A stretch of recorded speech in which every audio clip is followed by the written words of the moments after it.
بسم اللہ الرحمن الرحیم نحمدہ ونصلی علی رسولہ الکریم۔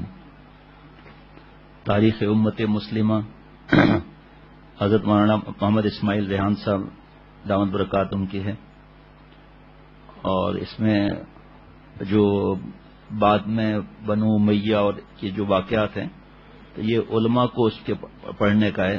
میں اپنی بات کرتا ہوں، میرے جیسا اور دوسرے جو واقعات ہیں میں اپنے زبان سے کیا کہوں، بہرحال اس میں ہمارے لیے مشکلات ہو سکتی ہے، کیونکہ میں شروع سے بہت سی باتیں نہیں پتا۔ جب آپ لوگ جہاں تک بات ختم ہوئی تھی کہ جب نجاشی جو بادشاہ تھا وہاں ہجرت کر کے گئے صحابہ رضوان اللہ علیہم اجمعین، بہت زیادہ انہوں نے خیال رکھا، پھر یہ وہاں افواہ اڑ گئی کہ سارے کفار نے جو ہے معافیاں مانگ لی ہیں اور اس لیے صحابہ رضوان اللہ علیہم اجمعین واپس آ گئے۔ تاہم جب مکے کے قریب پہنچے تو پتہ چلا قریش کی اسلام دشمنی برقرار ہے۔ اب مہاجرین حیرت سے رہ گئے، ان میں سے تو بعض وہیں سے حبشہ واپس ہو گئے، بعض کسی نہ کسی طرح وقتی طور پر قریش کے کسی آدمی کی پناہ اور ضمانت لے کر مکہ شریف میں داخل ہوئے۔ مثلا ابو سلمہ رضی اللہ تعالیٰ عنہ اور ان کے اہل ام سلمہ رضی اللہ تعالیٰ عنہ نے جناب ابو طالب کی پناہ حاصل کر لی، اور عثمان بن مظعون رضی اللہ تعالیٰ عنہ نے ولید بن مغیرہ کی پناہ لے لی۔ اس طرح عارضی طور پر قریش کے دار و گیر سے بچ گئے۔ وہ مسلمان جسے کسی کی پناہ حاصل نہ تھی ایک بار پھر ظلم و تشدد کا نشانہ بننے لگے۔ یہ دیکھ کر ایک دھیان سے بات سننے کی بات ہے بھائی، کوئی بات دل میں اتر جائے، اللہ والے ہم بن جائیں، ہماری غفلت زدہ نیند سے اب اٹھ جائیں اور تقویٰ کی فکر ہو جائے، سنتوں پر عمل ہو جائے، صحابہ رضوان اللہ علیہم اجمعین کی قربانیاں دیکھ کر کچھ حیا آ جائے مجھے کہ ان پر اتنے تکلیفیں آئیں اور جان دے دی انہوں نے، اور ہمارے تو اس تکلیف کا ہم خواب میں بھی نہیں سوچ سکتے، اور ہمیں تو اب صرف زبانی کسی کے طنز اور ہمت ہم خود نہیں کرتے۔ یہ دیکھ کر ایک دن حضرت عثمان بن مظعون رضی اللہ تعالیٰ عنہ کی غیرت کو جوش آیا اور انہوں نے ولید کو کہہ دیا، اب مجھے تمہاری سرپرستی اور حفاظت کی ضرورت نہیں۔ مشرکین تو ایسے ہی وقت کا انتظار تھا انہیں، چنانچہ ایک موقع پر کسی مشرک نے انہیں ایسا مارا کہ ان کی ایک آنکھ بری طرح دکھ گئی۔ ولید نے تانے کے طور پر کہا، پہلے تمہاری آنکھ محفوظ تھی، تم ایک مضبوط پناہ میں تھے۔ انہوں نے بے ساختہ کہا، اللہ کی قسم میری دوسری آنکھ بھی ایسی آزمائش کے لیے تیار ہے۔ اب دوسری دفعہ حبشہ کی ہجرت ہو رہی ہے، 28 مرد اور 29 خواتین، اس میں حضرت ابو عبیدہ بن جراح رضی اللہ تعالیٰ عنہ بھی موجود ہیں، اور حضرت عبداللہ بن مسعود رضی اللہ تعالیٰ عنہ، جعفر بن ابی طالب، مقداد بن اسود اور بھی دوسرے موجود ہیں۔ جب قریش کو معلوم ہوا کہ حبشہ ہجرت کرنے والے مسلمان امن و امان سے رہنے لگے ہیں تو انہیں سخت غصہ آیا۔ انہوں نے عمر بن عاص اور عبداللہ بن ابی ربیعہ کو سفیر بنا کر شاہ حبشہ نجاشی کے پاس یہ مطالبہ دے کر بھیج دیا کہ یہ لوگ بے دین اور فسادی ہیں اور انہیں اپنے ملک میں ٹھہرنے کی اجازت نہ دیں بلکہ ہمارے حوالے کر دیں۔ یہاں ایک خاص بات ہے کہ ہم دو طرف کی نہیں سنتے، کبھی معاملہ آیا ہم لوگ اپنی اصلاح نہیں کراتے۔ نجاشی ایک معاملہ فہم اور اعتدال پسند آدمی تھا، اس نے ایک طرف شکایت سن کر کوئی فیصلہ نہ کیا بلکہ مسلمانوں کو اپنے دربار میں بلوا کر اس الزام کے بارے میں صفائی طلب کی۔ تب حضرت جعفر بن ابی طالب رضی اللہ تعالیٰ عنہ نے مسلمانوں کی نمائندگی کرتے ہوئے اس اجنبی دیش میں اسلام کا تعارف نہایت جامع اور مؤثر انداز میں کرایا، اور فرمایا کہ اے بادشاہ، ہم پہلے جاہل تھے، بتوں کے پجاری تھے، مردار کھاتے تھے، فحاشی، بد اخلاقی، رشتہ داروں سے بد سلوکی کے عادی تھے، ہم میں سے جو طاقتور ہوتا وہ کمزور کو ہڑپ کر جاتا، تب اللہ نے ہمارے درمیان ایک رسول بھیجا جو ہمارے خاندان سے ہے، ہم ان کے نسب، سچائی، امانت، شرافت، پاک دامنی سے خوب واقف ہیں۔ انہوں نے ہمیں دعوت دی کہ اللہ کو یکتا مانیں اور اس کے ساتھ کسی کو شریک نہ کریں۔ یہ جو گناہ ہم کرتے ہیں نا تو نفس کو شریک کرتے ہیں ساتھ میں۔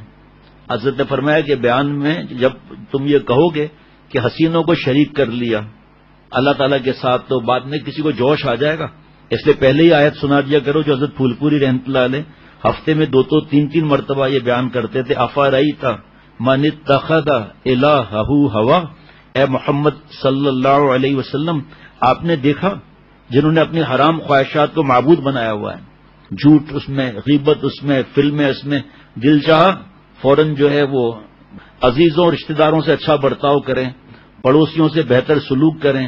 انہوں نے ہمیں حرام کاموں سے منع کیا، خون بہانے، جھوٹ بولنے، یتیم کا مال کھانے سے میں روکا. جب ہم نے یہ سنا تو ان پر ایمان لے آئے.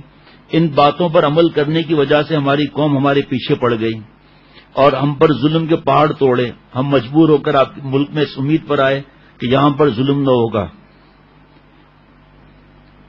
نجاشی نے یہ سن کر کہا جو کچھ وہ نبی لائے ہیں اس میں سے تمہیں کچھ یاد ہے تو سناؤ. تب حضرت جعفر رضی اللہ تعالیٰ عنہ نے سورہ مریم کی ابتدائی آیات پڑھ کر سنائیں. نجاشی اور اس کے دربار میں موجود پادری یہ سن کر اتنا روئے کہ ان کی داڑیاں آنسوؤں سے تر ہو گئیں. نجاشی بولا یہ کلام اور حضرت موسیٰ علیہ السلام کا لایا ہوا کلام ایک ہی محراب سے نکلے ہیں. پھر اس نجاشی نے قریشی سفیروں سے کہا تم چلے جاؤ، میں انہیں ہرگز تمہارے حوالے نہ کروں گا. قریشی سفیر یہ سن کر بڑے جھلائے. اگلے دن انہوں نے دربار میں نئی شکایت لگائی. اس کی بھی تفصیل کا واقعہ کا مزہ ہی ہو رہا ہے اس میں.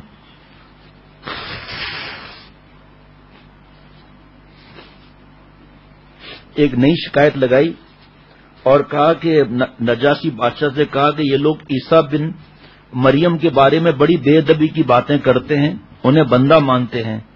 قریشی سفیروں کا خیال تھا کہ نجاشی عیسائی ہونے کے ناطے یہ سن کر مشتعل ہو جائے گا اور مسلمانوں کو قتل کیے بغیر نہیں چھوڑے گا، لیکن نجاشی نے اس بار بھی تحقیق کیے بغیر کوئی قدم نہیں اٹھایا. یہ حضرت فرماتے تھے صرف دنیا داروں میں نہیں، دینداروں میں زیادہ ہے. جو دیندار کہلاتے ان میں زیادہ ہے. جو پہلی خبر آئی دھڑ سے بس اس کے خلاف ہو گئے. معافیاں مانگو، پیر پکڑو، ان کے پیر چاٹو، اپنے بات سے نہیں لیں گے. اور واقعی اگر غلطی ہے تو مر گیا، پھر تو معافی کا کوئی نام ہی نہیں ہے. اسے ذلیل کرتے رہو. چاہے حضرت فرماتے تھے چاہے ماں باپ ہے، چاہے استاد ہے، چاہے شیخ ہے، چھوڑے گا ہی نہیں. تو خود کیا سیکھا؟ خود کس بات پہ عمل کر رہے ہیں؟ آپ صلی اللہ علیہ وسلم نے کیسے کیسوں کو معاف کیا، تو خود کا عمل کیا ہے؟ کینہ لے کر بیٹھ جاتے ہیں دل میں کہ ہمارے ساتھ ایسا ہوا کہ ہم تو وی آئی پی ہیں. اور مسلمانوں کو دوبارہ طلب کر کے پوچھا تم لوگ حضرت عیسیٰ بن مریم علیہ السلام کے بارے میں کیا کہتے ہو؟ اب یہ جو اس سے پہلے جو بات چیتیں ہوئی نا آپس میں کہ اب کیا کریں گے، اب کیسے بات کریں گے، تو حضرت جعفر طیار رضی اللہ عنہ نے فرمایا ہم وہی کہیں گے جو ہمارے محبوب صلی اللہ علیہ وسلم نے فرمایا ہے. خدا کی قسم گردنیں بھی اڑ جائیں ہم ذرہ برابر بھی ادھر ادھر نہ ہوں گے. حضرت جعفر رضی اللہ تعالیٰ نے فرمایا وہی جو ہمارے نبی کریم صلی اللہ تعالی علیہ وسلم نے بتایا کہ حضرت عیسیٰ علیہ السلام وہ اللہ کے بندے اور اس کے رسول تھے، اس کی طرف سے بخشی ہوئی روح کے حامل تھے. وہ اللہ کا ایسا حکم تھے جسے اللہ نے کنواری حضرت مریم کے ذریعے وجود بخشا. نجاشی نے یہ سن کر ایک تنکا اٹھایا اور بولا حضرت عیسیٰ علیہ السلام نے بھی اپنے بارے میں اس سے زیادہ اس تنکے کے برابر بھی کچھ نہیں کہا. غرض یہ قریشی وفد ناکام لوٹ گیا اور مہاجرین حبشہ میں امن سے زندگی گزارتے رہے. کچھ دنوں بعد نجاشی کے خلاف ذرا غور سے سننا، ایک دشمن اٹھ کھڑا ہوا. نجاشی کو اس کے سرکوبی کے لیے دریا نیل کے پار جانا پڑا. صحابہ رضوان اللہ علیہ مجمعین نے ضروری سمجھا کہ اس موقع پر احسان مندی کا ثبوت پیش کیا جائے. میں عرض کرتا ہوں نا بار بار شیخ العرب والعجم عارف باللہ حضرت مولانا شاہ محمد اختر صاحب رحمۃ اللہ علیہ کی باتیں یاد آ رہی ہیں اس موقع پر. مدینہ شریف کے ایئرپورٹ سے حضرت کے خادم ہمیں حضرت کے ساتھ ہوٹل تک لائے، گلیوں سے ہوتے تھے. اور بعد میں حضرت نے رات کو فرمایا دوسرے دن کہ اس نے تم پر احسان کیا، پیسے ساتھ لائے ہو، خود ٹیکسی کرتے اور اتنا آسان سے پہنچ سکتے تھے، گلیوں میں پیدل سامان اٹھا کے جانا پڑتا. تم بھی تو احسان کا بدلہ احسان سے دو نا، کچھ ہدیہ تحفہ دو. اگر بالکل ہی کچھ نہیں لائے ہو، ایک مثال ہے، تو دین کی بات سنا دو. یہ ایک قسم کا حضرت نے ہمیں جوش دلانے کے لیے فرمایا، ورنہ کون پیسے نہیں لے جاتا اتنے. انہوں نے طے کیا ہم میں سے ایک شخص دریا کے پار جا کر جنگ کی صورتحال معلوم کرے اور ضرورت ہو تو سب جنگ میں شرکت کے لیے پہنچ جائیں. حضرت زبیر رضی اللہ تعالیٰ عنہ جو سب سے کم عمر تھے اس خدمت کے لیے خود کو پیش کیا. حضرت زبیر رضی اللہ تعالیٰ عنہ نے سب سے کم عمر تھے اس خدمت کے لیے خود کو پیش کیا. ضرورت نہیں بیٹھ جائیں. بیٹھ جاؤ بھائی. وہ پانی سے بھری ہوئی مشک کے سہارے، دریائے نیل میں پانی کی مشک کے سہارے دریائے نیل عبور کر کے رسم گاہ میں پہنچ گئے. ادھر صحابہ رضوان اللہ علیہ مجمعین اور صحابیت رضی اللہ عنہن نجاشی کی فتح کی دعائیں مانگ رہے تھے. جلدی حضرت زبیر رضی اللہ تعالیٰ عنہ نے اطلاع بھیجی کہ اللہ نے فتح عنایت کی ہے. اس پر صحابہ رضوان اللہ علیہ مجمعین بہت خوش ہوئے.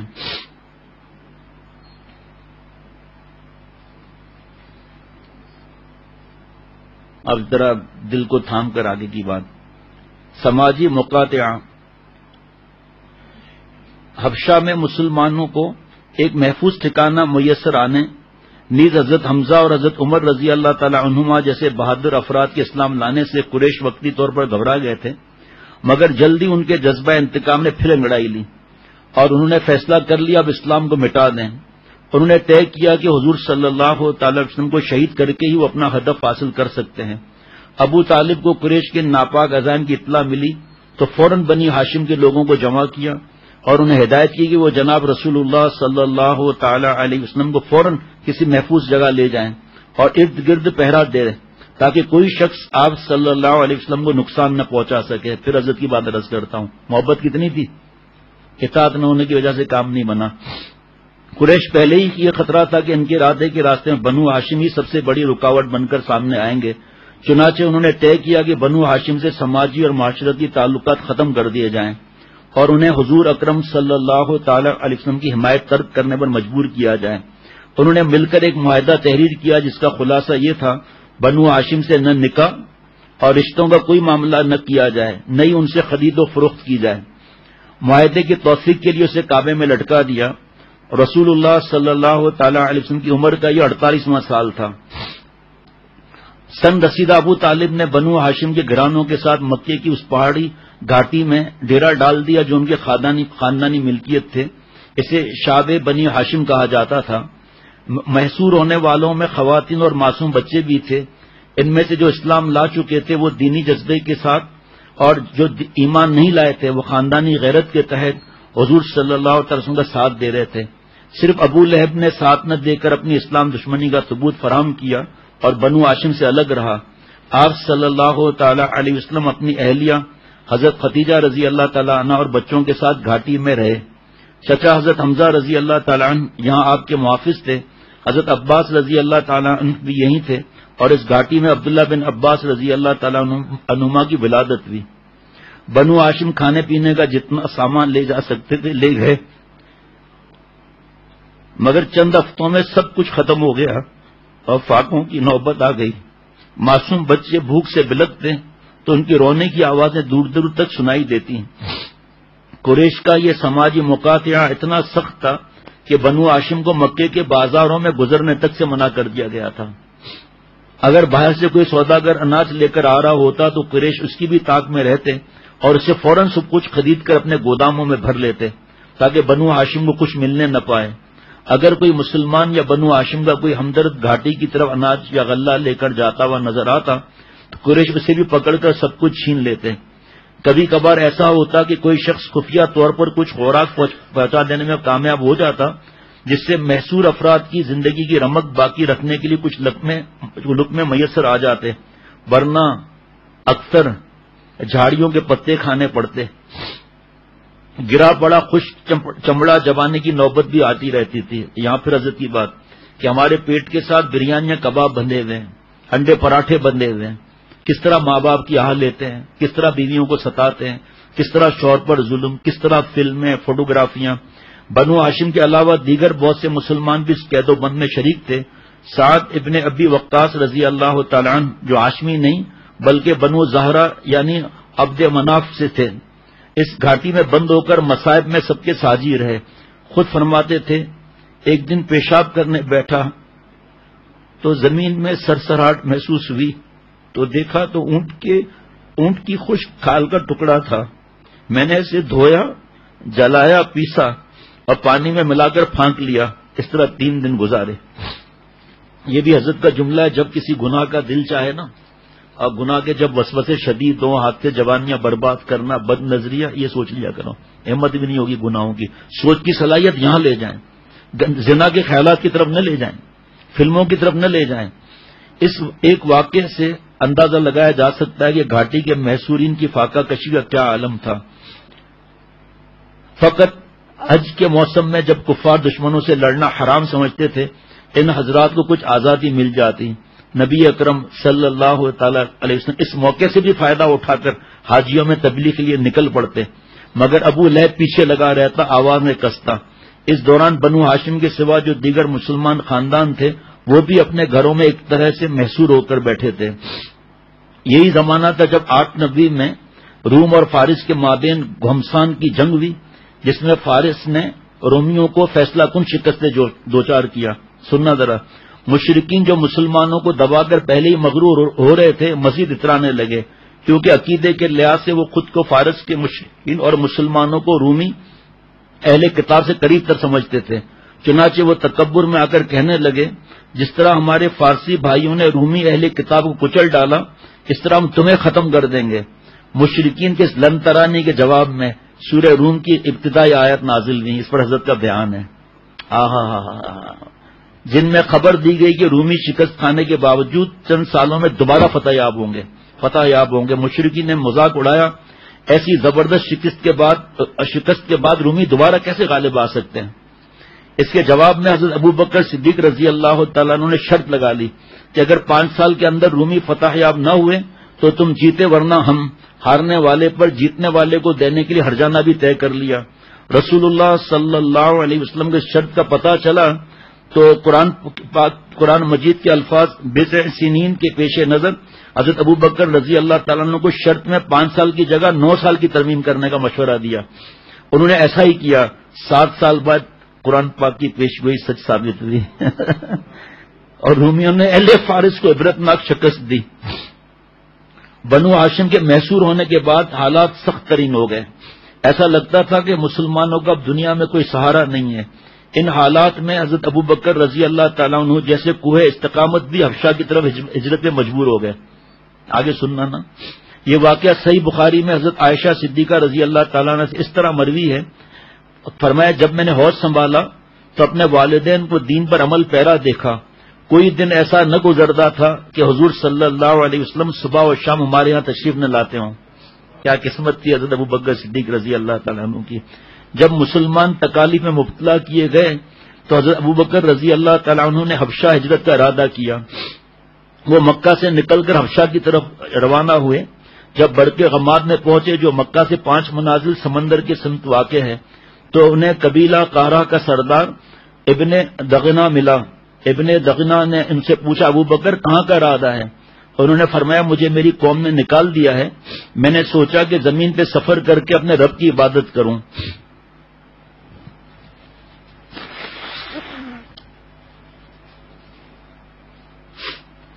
آگے دیکھیے کیا دل پہ زلزلہ طاری ہوتا ہے۔ ابو دغنا نے کہا ابو بکر تم جیسا آدمی نہ نکل سکتا ہے نہ نکالا جا سکتا ہے۔ تم مفلسوں کے لیے کماتے ہو، صلہ رحمی کرتے ہو، معاشرے کے نادار لوگوں کی کفالت کرتے ہو، مہمان کی خاطر مدارت کرتے ہو، سچائی کے کاموں میں مدد کرتے ہو، میں تمہیں پناہ دیتا ہوں، واپس چلو اپنے شہر میں رب کی عبادت کرو۔ پس ابن دغنا روانہ ہوا اور حضرت ابو بکر رضی اللہ تعالیٰ کے ساتھ مکہ آ گیا۔ وہاں قریش کے سرداروں کے پاس گیا، ان سے کہا ابو بکر جیسا آدمی نہ نکل سکتا ہے نہ نکالا جا سکتا ہے، کیا تم ایسے آدمی کو نکالتے ہو جو مفلسوں کے لیے کماتا ہے، صلہ رحمی کرتا ہے، معاشرے کے نادار لوگوں کی کفالت کرتا ہے، مہمان کی خاطر مدارت کرتا ہے، سچائی کے کاموں میں مدد کرتا ہے؟ قریش نے ابن دغنا کی پناہ کو مان لیا، حضرت ابو بکر رضی اللہ تعالیٰ عنہ کے لیے امان قبول کی اور کہا ابو بکر سے کہو اپنے رب کی عبادت گھر میں کریں۔ یہ شرط عائد ہو گئی، اسی میں نماز ادا کریں اور جی چاہے پڑھیں، لیکن اپنی تلاوت سے ہمیں تنگ نہ کریں، آواز بلند نہ کریں، کیونکہ ہمیں ڈر ہے کہ ہمارے بیوی بچے فتنے میں نہ پڑ جائیں۔ ابن دغنا نے یہ باتیں حضرت ابو بکر رضی اللہ تعالیٰ سے کہہ دیں۔ حضرت ابو بکر صدیق رضی اللہ تعالیٰ عنہ کچھ عرصے تک ان شرائط پر قائم رہے، اپنے گھر ہی میں عبادت کرتے رہے، اپنی نماز میں بلند آواز سے قرات نہیں کرتے تھے، نہیں اپنے گھر کے سوا کی تلاوت کرتے تھے۔ پھر ایک دن ان کے جی میں آئی تو اپنے گھر کے باہر میدان میں ایک مسجد بنا لی، اس میں نماز پڑھنے لگے، قرآن مجید کی تلاوت شروع کر دی۔ مشرکین کی عورتیں اور بچے ان کے پاس جمع ہو جاتے، وہ ان کی کرٹ کو پسند کرتے اور انہیں دیکھا کرتے تھے. حضرت ابو بکر رضی اللہ تعالیٰ عنہ بہت رونے والے آدمی تھے. جب وہ قرآن مجید کی تلاوت کرتے تو اپنے آنسو نہ روک پاتے. قریشی سردار اس سے گھبرا گئے اور ابن دغنہ کو بلایا. جب ان کے پاس آئے تو بولے ہم نے ابو بکر کو اس شرط پہ پناہ دی تھی کہ وہ اپنے رب کی عبادت اپنے گھر میں کریں گے، مگر وہ اس حد سے باہر نکل گئے. گھر کے باہر مسجد بنا لی، نماز اور قرات اعلانیہ کرنے شروع کر دی. ہمیں ڈر ہے کہ اس طرح ہمارے بیوی بچے فتنے میں پڑ جائیں گے. تم ان کے پاس، یہ جو آج کل ہو رہا ہے نا، خبردار مولوی کے پاس نہیں جانا، خبردار وہ الگ کر دے گا، برین واش کر دے گا. مفتی صاحب کے پاس کچھ پوچھنا مت، وہ تو ہر بات کو حرام کہہ دیتے ہیں. اب کھوپڑی پر عذاب ہے، ہر بات کو حرام کہہ دیتے ہیں. جو حرام ہوگا تو حرام ہی کہیں گے نا. آپ ان سے کہو پخانے پر دلیل دو کہ وہ نجس ہے، گندا ہے، تو کیا دلیل دیں گے؟ پخانا تو ہے ہی پخانا.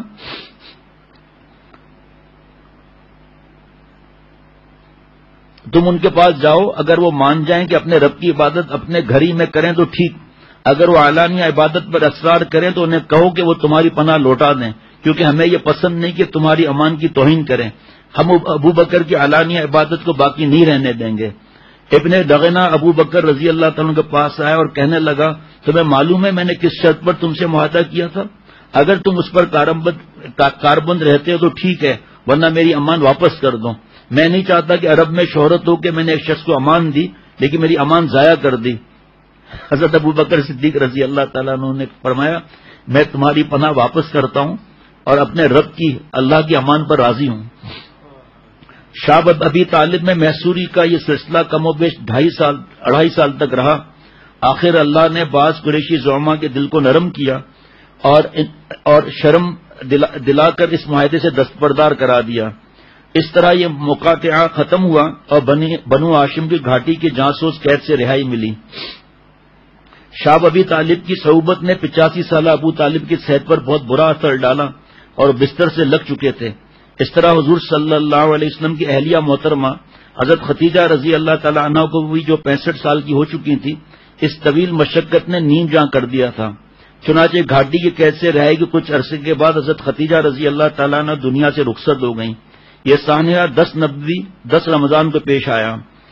حضور صلی اللہ تعالی وسلم نے حجون کے قبرستان میں دفن کیا. خود مرکز میں اترے. اس وقت نماز جنازہ شروع نہیں ہوئی تھی. حضرت ختیجہ رضی اللہ تعالیٰ کے ساتھ حضور صلی اللہ تعالی علیہ وسلم نے پورے 25 سال گزارے. وہ ہر موقع ہر قدم پر آپ کی غمخوار رہی تھیں. ایسی بے مثل رفیقہ حیات سے جدائی کے باعث آپ صلی اللہ علیہ وسلم پر رنج اور صدمے کی ایسی کیفیت طاری ہوئی کہ آپ کی جان گھلنے لگی.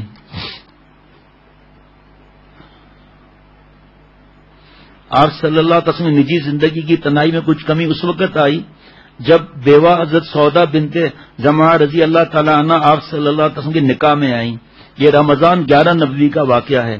اگلے سال حضرت ابو بکر صدیق رضی اللہ تعالی عنہ نے آپ صلی اللہ علیہ وسلم کی خدمت اور اپنی سعادت کے لیے اپنی بیٹی حضرت عائشہ صدیقہ رضی اللہ تعالی عنہ کو بھی آپ کے نکاح میں دے دیا. رخصتی 3 سال کے بعد ہوئی.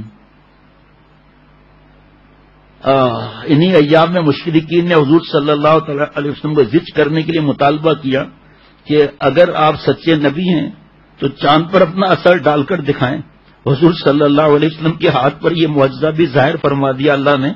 آپ کے اشارے سے چاند 2 ٹکڑے ہو گیا. چند لمحوں میں دونوں ٹکڑے پھر جڑ گئے مگر مشرکین پھر بھی باز نہ آئے. انہوں نے اسے جادو قرار دیا. ان کی ضد اپنی جگہ باقی رہی. آج کی خاص بات سفر طائف کا دردناک واقعہ. سفر طائف کا دردناک واقعہ. ابو طالب کے انتقال کے بعد کافروں کو رسول اللہ صلی اللہ تعالی علیہ وسلم کے خلاف ہر طرح کی ایذا رسانیوں کا کھلا موقع مل گیا. چنانچہ ان کی مخالفت، دشمنی اور سرکشی روز بروز بڑھتی چلی گئی. انہوں نے شق القمر کا معجزہ دیکھا مگر اسے بھی جھٹکرا دیا. ایسے میں حضور صلی اللہ تعالی علیہ وسلم قریش کے ہاں اسلام کی آبیاری کے آثار نہ پا کر یہ سوچنے پر مجبور ہو گئے کہ اسلام کی حفاظت اور اشاعت کے لیے کسی اور شہر کو مرکز بنایا جائے جہاں کے لوگ اسلام کے نام لیوا اور اللہ کے پرستار ہوں. مکہ سے 75 میل 120 کلومیٹر دور طائف میں قبیلہ ثقیف افرادی لحاظ سے بہت مضبوط تھا. جہاں اکثر خوشحال اور فارق البال لوگ آباد تھے. قریش کے مالدار لوگوں نے بھی یہاں جائیدادیں خرید رکھی تھیں. طائف کے باہر ان کے باغ تھے جہاں یہ لوگ گرمیوں میں آرام اور تفریح کے لیے ٹھہرتے تھے. طائف سے کچھ فاصلے پر قبیلہ بنو سعد آباد تھا جہاں رسول اللہ صلی اللہ تعالی وسلم نے دائی حضرت حلیمہ رضی اللہ تعالیٰ عنہ کا دودھ پیا تھا اور بچپن گزارا تھا. حضرت دائی حلیمہ رضی اللہ تعالیٰ عنہ اپنا واقعہ خود سناتی ہیں کہ ہم لوگ بھوک سے پریشان تھے. میرے چھاتیوں میں دودھ نہیں تھا کہ اپنے بچوں کو پلا سکتی. بکریاں لاغر تھیں اور میری سواری بھی کمزور تھی. تو وہاں یہ تھا کہ مکے کے لوگ اپنے بچوں کو دودھ کسی اور کا پلاتے تھے. دائی حلیمہ فرماتی ہیں کہ ہم جا رہے تھے تو سب کہہ رہی تھی کیا تمہارے سواری کو ہے جس نے پریشان کر دیا ہے. وہاں پہنچے تو سب بچے دائی حلیمہ کے حالات دیکھ کر سب نے اپنے بچے دوسروں کو دے دیے. حضرت دائی حلیمہ نے کہا کہ اپنے شوہر سے کہ اسے تو اچھا نہیں لگتا, کیا کریں. تو پتہ چلا مکے شریف میں ایک یتیم ہے, یعنی آپ صلی اللہ تعالی علیہ وسلم وہی ہیں. فرمایا چلو ان کو ہی لے لیتے ہیں. فرماتی ہیں کہ آپ صلی اللہ علیہ وسلم جیسے ہی میرے گود میں آئے تو میرے چھاتیوں میں دودھ بھر آیا, اور آپ صلی اللہ علیہ وسلم اس عمر میں ایک قصے کا دودھ پی کر دوسرا اپنے رضائی بھائی کے لیے چھوڑ دیا. فرمایا کہ ہماری سواری کو تیزی آ گئی. عورتوں نے کہا حلیمہ کیا ہوا ہے تمہاری سواری میں اتنی تیزی آ گئی. فرمایا میری بکریاں چرنے جاتی تھیں تو ایسا پیٹ بھر جاتی تھی, اتنا دودھ ہوتا تھا. سب نے کہا کہ جہاں دائی حلیمہ کی بکریاں جاتی ہیں وہاں اپنی بکریوں کو بھیجو. فرمایا جگہ میں کیا رکھا تھا, وہ تو آپ صلی اللہ علیہ وسلم کی برکتیں تھیں. اس لیے امید تھی کہ یہاں کے لوگ آپ کے رضائی رشتہ دار مانتے ہوئے اکرام کریں گے اور آپ صلی اللہ علیہ وسلم کی بات دھیان سے سنیں گے. اگر یہ لوگ مشرف با اسلام ہو جاتے تو مسلمانوں کے بہت سے مسائل سے نجات مل جاتی. جگہ جگہ سوچتے رہنا کہ کیا اللہ تعالیٰ کا انتظامات ہیں, عقل حیران ہوتی ہے کہ کیسے کسی موقع پر کوئی بھی آتا فرشتہ نبی آتا. اللہ اسباب کے تھوڑا معاملہ ہے اللہ کا تعالیٰ. اور دین پھیلنے کے لیے ایک مرکز میسر آ جاتا. آخر شوال 10 نبی میں رسول اللہ صلی اللہ تعالی علیہ وسلم بڑی امیدیں لے کر طائف کی طرف روانہ ہوئے. آپ کے آزاد کردہ غلام حضرت زید بن حارثہ رضی اللہ تعالیٰ عنہ ساتھ تھے. وہ کاش کہ وہ بہت تڑپ تھی کہ طائف دیکھوں. بھائی جان کی اللہ مغفرت بے حساب فرمائے. ان کا دبئی میں کام تھا تو وزٹ ویزا ملا تھا, بس عمرہ کر کے طائف اچھا خاصا رستہ طے ہو گیا. میں نے کہا آپ تو کہہ رہے تھے طائف نزدیک ہے, طائف ہے کہاں, خالہ کے بیٹے جو ہمارے ہیں وہاں. تو انہوں نے کہا وہ اوپر پہاڑ دکھ رہے ہو یہ طائف. میں نے کہا ہے کہاں. آدھے رستے پر جب گاڑی پہنچی نا ٹھنڈک شروع ہو گئی. بتایا کہ لوڈیڈ ٹرک کے لیے دوسرا راستہ ہے, اس سے لوڈیڈ ٹرک بھی نہیں جا سکتا. اور کتنے پہاڑوں پر جو ہم گاؤں والے ہیں, ہمارے تو وہاں ریگستان ہے لیکن پہاڑوں پر راستہ بنا ہوتا ہے جس پر چڑھ کر آدمی اوپر جاتا ہے اسی سے اترتا ہے. آپ صلی اللہ علیہ وسلم جب اوپر چڑھے اتنا راستہ طے کر کے تو کیا معاملہ ہوا ہوگا سوچیں ذرا. حضور اکرم صلی اللہ علیہ وسلم نے طائف میں ذرا یہ تصور کرنے کی باتیں ہیں 10 دن گزار کر لوگوں کو عمومی اور خصوصی دونوں طرف دعوت دی. دونوں طرح آپ طائف کے بازار میں کھڑے ہو کر قرآن پاک کی آیتیں سناتے اور لوگوں کو اپنی نصرت اور حمایت کی طرف متوجہ کرتے. عبد الرحمن بن خالد اپنے والد سے نقل کرتے ہیں کہ وہ بتاتے تھے میں نے رسول اللہ صلی اللہ تعالی علیہ وسلم کو بنو ثقیف کے شاید طائف کے مشرقی گوشے میں اپنی لاٹھی یا کمان پر سہارا لگائے ہوئے دیکھا. آپ ان کے پاس اس لیے تشریف لائے تھے تاکہ ان سے مدد حاصل کریں. میں نے رسول اللہ صلی اللہ تعالی علیہ وسلم کو سورہ طارق کی تلاوت کرتے ہوئے سنا. میں اس وقت مشرک تھا مگر میں نے یہ سورت یاد کر لی. بنو ثقیف کے سرداروں نے مجھے بلوایا اور پوچھا تم نے اس شخص سے کیا سنا ہے. میں نے انہیں سورہ طارق سنا دی. بنو ثقیف کے سرداروں کے پاس قریشی لوگ بھی تھے جنہوں نے کہا ہم اپنے اس آدمی کو اچھی طرح سے جانتے ہیں, اگر ہم سمجھتے ہوئے حق بات کہہ رہا ہے تو ہم سب اسے پہلے ہی قبول کر لیتے. رسول اللہ صلی اللہ تعالی علیہ وسلم نے عمومی دعوت کے ساتھ خصوصی ملاقاتیں بھی کی. طائف میں بنو ثقیف کے بڑے سردار 3 بھائی مسعود اور حبیب تھے اور عبد یالیل تھے. رسول اللہ صلی اللہ علیہ وسلم نے ان سے گفتگو کی, انہیں اللہ کے دین کی طرف بلایا اور اسلام کی اشاعت کے لیے اپنے مدد اور نصرت کی ترغیب دی.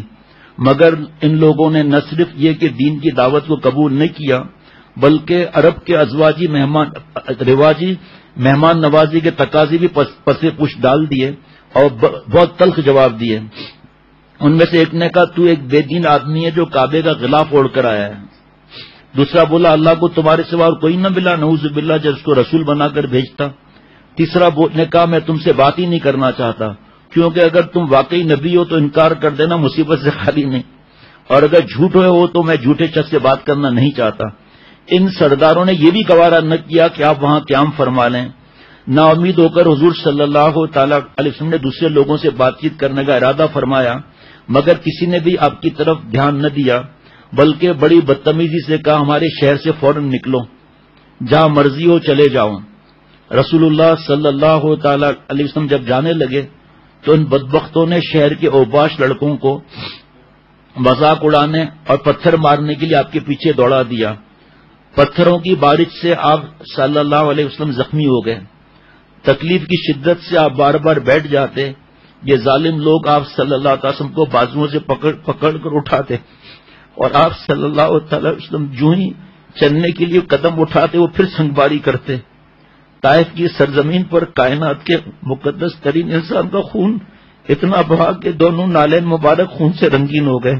حضرت فرماتے تھے اتنا خون بہا کہ وضو کے وقت نالین مبارک اتارنے میں تکلیف ہو رہی تھی. حضرت زید بن حارثہ جو آپ کے ساتھ تھے انہیں اتنے پتھر لگے کہ ان کا سر پھٹ گیا. بیٹا تو پڑی تھی بیٹا بیٹا نے کیا ہٹایا نہیں.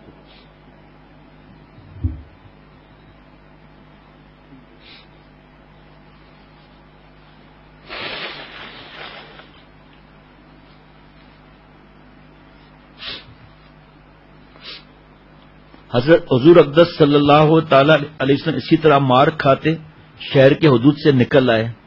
ایک باغ نظر آیا تو آپ صلی اللہ تعالی علیہ وسلم اس میں داخل ہو گئے. تب ان لوگوں نے پیچھا چھوڑا. حضور صلی اللہ علیہ وسلم ایک کھجور کے سائے میں جا بیٹھے اور انتہائی بے بسی کے عالم میں دکھے ہوئے دل کے ساتھ اپنے مولا سے یہ دعا مانگی، الہی تجھی سے اپنے کمزوری اور بے کسی اور لوگوں میں ذلت اور رسوائی کی فریاد کرتا ہوں. اے ارحم الراحمین، تو ہی کمزوروں کا رب ہے، تو ہی میرا پروردگار ہے. تو مجھے کس کے حوالے کرتا ہے؟ کس لیے اجنبی پرائے کے جو مجھے دیکھ کر منہ بناتا اور تیوری چڑھاتا ہے، یا کس دشمن کے حوالے کرتا ہے جس کو تو نے مجھ پر مسلط کر دیا؟ اے اللہ، اگر تو مجھ سے ناراض نہیں ہے تو مجھے کسی چیز کی پرواہ نہیں ہے. مجھے بس تیری حفاظت کافی ہے. میں تیرے چہرے کے اس نور کے طفیل جس سے تمام تاریکیاں روشن ہو جاتی ہیں اور جس سے دنیا اور آخرت کے سارے کام سنور جاتے ہیں، اس بات سے پناہ مانگتا ہوں کہ مجھ پر تیرا غضب نازل ہو یا تو مجھ سے ناراض ہو. تیری ناراضگی اس وقت تک دور کرنا ضروری ہے جب تک تو راضی نہ ہو جائے. نہ تیرے سوا کوئی طاقت ہے نہ قوت. ایسی مسترب دعا پر اللہ تعالیٰ کے شان کریمی کو جوش کیوں نہ آتا؟ فوراً حضرت جبریل علیہ السلام کو بھیجا گیا. انہوں نے عرض کیا اللہ نے آپ کے قوم کی وہ گفتگو سنی ہے. اللہ نے آپ کے قوم کی وہ گفتگو سنی ہے جو انہوں نے آپ سے کی. اب وہ فرشتہ جو پہاڑوں کے انتظامات پر مامور ہے حاضر خدمت ہے، آپ اسے جو چاہیں حکم دے. اب پہاڑوں کے فرشتے نے سلام کر کے عرض کیا ارشاد ہو تو دونوں جانب کے پہاڑوں کو ملا دوں جس سے یہ قوم درمیان میں کچلی جائے. مگر رسول اللہ صلی اللہ تعالی علیہ وسلم رحم و کرم کا پیکر تھے. جواب میں فرمایا میں توقع رکھتا ہوں کہ اگر یہ لوگ مسلمان نہ ہوئے تو ان کی اولاد میں سے ایسے انسان پیدا ہوں گے جو اللہ کی عبادت کریں گے. یہ باغ جس میں رسول اللہ صلی اللہ تعالی علیہ وسلم ٹھہرے تھے قریش کے دو رئیسوں عتبہ اور شیبہ کا تھا، اور اتفاق سے اس وقت دونوں وہیں موجود تھے اور دور سے یہ منظر دیکھ رہے تھے. رسول اللہ صلی اللہ تعالی علیہ وسلم کی بے کسی کی حالت ایسی تھی کہ ان کا دل بھی پگھل گیا. انہوں نے اپنے غلام عداس کو انگوروں کا خوشہ دے کر رسول اللہ صلی اللہ علیہ وسلم کے پاس بھیج دیا. عداس انگور لے کر حاضر ہوا.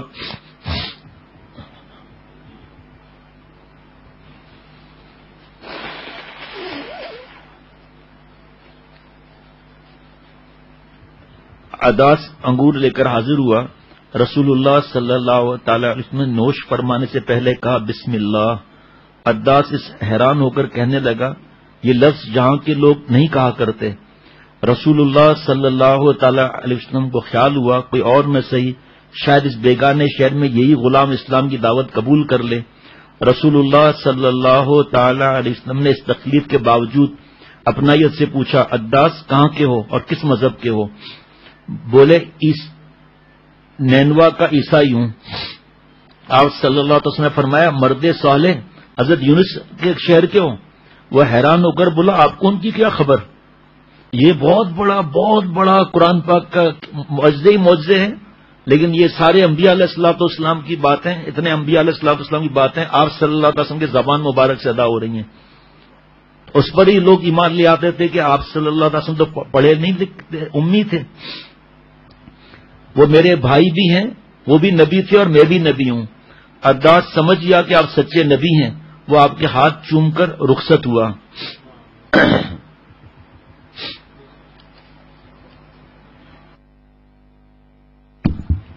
حضور صلی اللہ تعالی علیہ وسلم کی نظر میں دنیا کی حقیقت میں ہے کہ حضرت انس رضی اللہ تعالیٰ عنہ سے روایت ہے کہ رسول اللہ صلی اللہ تعالی علیہ وسلم نے فرمایا کہ میں اللہ کے دین کے اظہار کے سبب ڈرایا گیا اور میرے ساتھ کسی اور کو نہیں ڈرایا گیا، یعنی ابتدائے اظہار اسلام میں کوئی میرے ساتھ نہ تھا اور مجھ کو اللہ کے دین میں ایذا دی گئی اور کسی کو ایذا نہیں دی گئی میرے ساتھ۔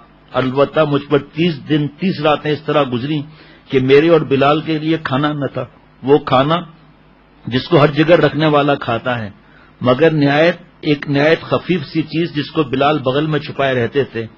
ترمذی نے بھی اس حدیث کو بیان کیا ہے۔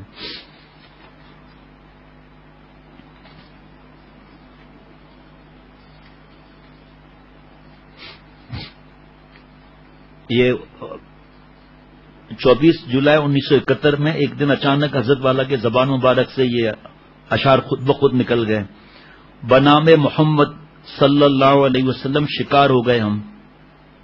ہاں، بنام محمد صلی اللہ علیہ وسلم شکار ہو گئے ہم، بنام محمد صلی اللہ علیہ وسلم شکار ہو گئے ہم، بجام محمد نثار ہو گئے ہم صلی اللہ علیہ وسلم، بقام محمد صلی اللہ تعالی علیہ وسلم فگار ہو گئے ہم، فگار مانے چھلنی اور گھائل ہو گئے ہم۔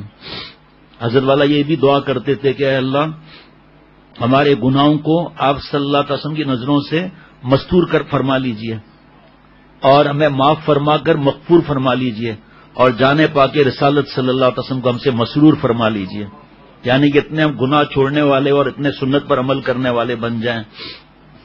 ایک بزرگ ہیں وہ فرماتے ہیں محمد صلی اللہ علیہ وسلم عرب و عجم میں سب سے افضل ہیں، محمد صلی اللہ علیہ وسلم روئے زمین پر ہر چلنے پھرنے والے سے افضل ہیں، محمد صلی اللہ علیہ وسلم بھلائیوں کے جامع اور ان کے پھیلانے والے ہیں، محمد صلی اللہ علیہ وسلم احسان اور کرم کرنے والے ہیں، تمام رسولوں کے تاج ہیں، اقوال اور گفتگو میں خوب سچے ہیں، عہد و پیمان کی حفاظت کرنے والے اس پر برقرار رہنے والے ہیں، پاکیزہ اخلاق و عادات والے ہیں، محمد صلی اللہ تعالی وسلم کے خمیر کو نور سے سیراب کیا گیا، ابتدا سے نور ہیں، انصاف سے فیصلہ کرنے والے معزز اور مکرم ہیں، انعامات اور حکمتوں کے خزانے ہیں، اللہ کے مخلوق میں سب سے افضل ہیں، تمام رسولوں میں سب سے افضل ہیں، محمد صلی اللہ تعالی علیہ وسلم کا دین برحق ہے، ہم اسی کے پیروکار ہیں، محمد صلی اللہ علیہ وسلم سارے عالم کے لیے حق کا اجمالی نمونہ ہے، محمد صلی اللہ تعالی وسلم کا ذکر خیر ہمارے نفوس کے لیے باعث حیات ہے، محمد صلی اللہ تعالی وسلم کی شکر گزاری تمام امتوں پر فرض ہے، دنیا کی خوبصورتی اور رونق ہے، رنج و تکلیف اور تاریکیوں کے دور کرنے کا سبب ہے سنت عمل کرنے سے، محمد صلی اللہ علیہ وسلم سردار ہیں، آپ صلی اللہ علیہ وسلم کی سیرت بہت عمدہ ہے، محمد کو رحمان نے نعمتوں سے آراستہ کیا ہے، باری تعالیٰ کے منتخب اور پسندیدہ ہیں، ہر قسم کے تہمتوں سے پاک ہیں، محمد صلی اللہ تعالی علیہ وسلم مہمان کے ساتھ خندہ روی سے پیش آنے والے اور اس کا اکرام کرنے والے ہیں، ان کے پڑوسی پر واللہ کبھی ظلم نہیں کیا گیا، واضح نشانی اور حکمت کی باتیں لے کر نازل ہوئے، محمد صلی اللہ تعالی علیہ وسلم قیامت کے دن ہماری سفارش فرمائیں گے، محمد کا ہدایت دینے والا نور تاریکیوں سے نجات دیتا ہے، محمد صلی اللہ تعالی علیہ وسلم اللہ کے پیغمبر ہیں، بڑے باہمت ہیں. محمد صلی اللہ علیہ وسلم تمام رسولوں کے خاتم ہیں، خاتم النبیین ہیں، آخری نبی ہیں آپ صلی اللہ تعالی علیہ وسلم. یہ طائف کے واقعے کے بعد پھر آگے پڑھنے کی ابھی ہمت نہیں ہے. اشعار سنا دیتا ہوں. ہمارے قصیدہ بردہ کے اشعار ہیں ساتھ میں اردو کے، اور ہمارے اثر بھائی کے بھی اشعار ہیں ساتھ میں. اس میں چند اشعار اردو کے بھی ہیں جو کہ حضرت جناب شاہین اقبال اختر صاحب کے ہیں. مولایا صلی وسلم دائما ابدا علی حبیبک خیر الخلق کلہم. مولایا صلی وسلم دائما ابدا علی حبیبک خیر الخلق کلہم. سحر کا وقت تھا معصوم کلیاں مسکراتی تھی، ہوائے خیر مقدم کے ترانے گنگناتی تھی. ابھی جبریل اترے بھی نہ تھے کعبے کے منبر سے، کتنے میں صدائی یہ عبداللہ کے گھر سے مبارک ہو شہ ہر دو سرا تشریف لے آئے. ماشاءاللہ. مبارک ہو محمد مصطفیٰ تشریف لے آئے. مولایا صلی وسلم دائما ابدا علی حبیبک خیر الخلق کلہم. محمد سید الکونین والثقلین. محمد سید الکونین والثقلین والفریقین من عرب ومن عجم والفریقین من عرب ومن عجم.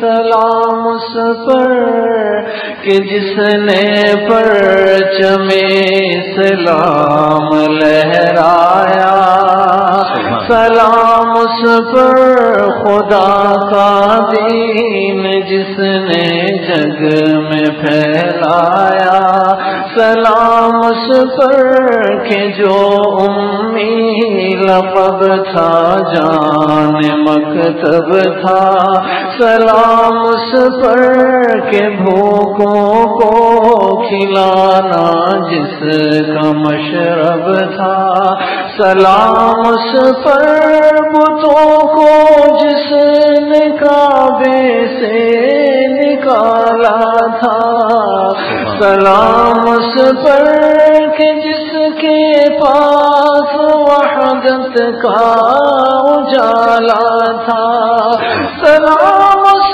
پر کہ جس نے دشمنوں کی میزبانی کی، سلام اس پر کہ جس نے قاتلوں پر مہربانی کی،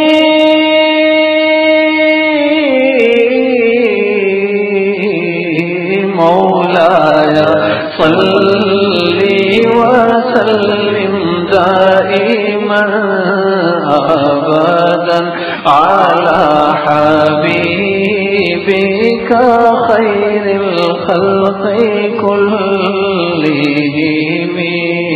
مولاي صل وسلم دائما أبدا على حبيبك خير الخلق كلهم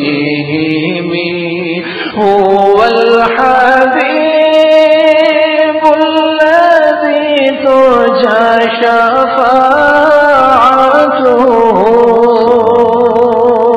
هو الحبيب الذي ترجى شفاعته لكل هول من الأهوال مقتحم لكل هول من الأهوال مقتحم سلام اس پر جسے بے چین رکھتی فکر امت کی، سلام اس پر کہ جس کے پاس تھی کنجی شفاعت کی، سلام اس پر حیا و شرم کی جس نے ادائیں دی، سلام اس پر کہ جس نے ماں بہنوں کو ردائیں دی، سلام اس پر اثر جس نے کیا نافذ شریعت کو، سلام اس پر کہ تنہا مات دے دی اکثریت کو، مولایا صلی وسلم دائما ابدا على حبيبك خير الخلق كلهم مولایا صلی وسلم دائما ابدا على حبيبك خير الخلق كلهم مولایا صلی وسلم دائما ابدا على حبيبك خير الخلق كلهم مولایا صل وسلم دائما ابدا على حبيبك خير الخلق كلهم نبی کی یاد ہی سے روح مومن شاد ہوتی ہے، نبی کے ذکر ہی سے بزم دل آباد ہوتی ہے، نبی سے عشق کا دعویٰ سر آنکھوں پر مگر اے دوست محبت کیا عمل کی قید سے آزاد ہوتی ہے، مولایا صلی وسلم دائما ابدا على حبيبك خير الخلق كلهم